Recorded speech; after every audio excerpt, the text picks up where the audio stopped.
Today's Gospel reading is according to Matthew.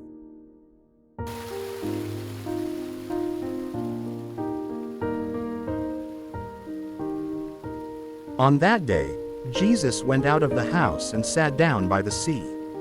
Such large crowds gathered around him that he got into a boat and sat down, and the whole crowd stood along the shore.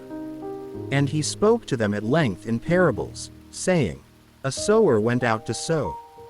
And as he sowed, some seed fell on the path, and birds came and ate it up. Some fell on rocky ground, where it had little soil. It sprang up at once because the soil was not deep, and when the sun rose it was scorched, and it withered for lack of roots. Some seed fell among thorns, and the thorns grew up and choked it. But some seed fell on rich soil, and produced fruit, 100 or 60 or 30-fold. Whoever has ears ought to hear. The disciples approached him and said, Why do you speak to them in parables? He said to them in reply, Because knowledge of the mysteries of the kingdom of heaven has been granted to you, but to them it has not been granted. To anyone who has, more will be given and he will grow rich. From anyone who has not, even what he has will be taken away.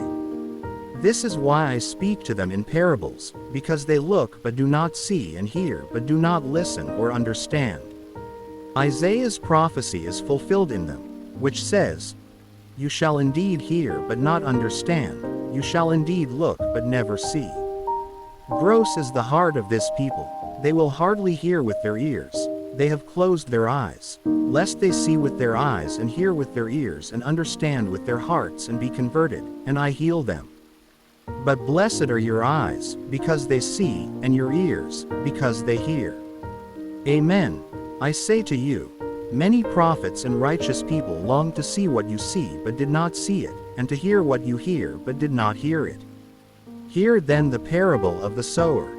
The seed sown on the path is the one who hears the word of the kingdom without understanding it, and the evil one comes and steals away what was sown in his heart. The seed sown on rocky ground is the one who hears the word and receives it at once with joy. But he has no root and lasts only for a time. When some tribulation or persecution comes because of the word, he immediately falls away. The seed sown among thorns is the one who hears the word, but then worldly anxiety and the lure of riches choke the word and it bears no fruit. But the seed sown on rich soil is the one who hears the word and understands it, who indeed bears fruit and yields 100 or 60 or 30-fold. The Gospel of the Lord.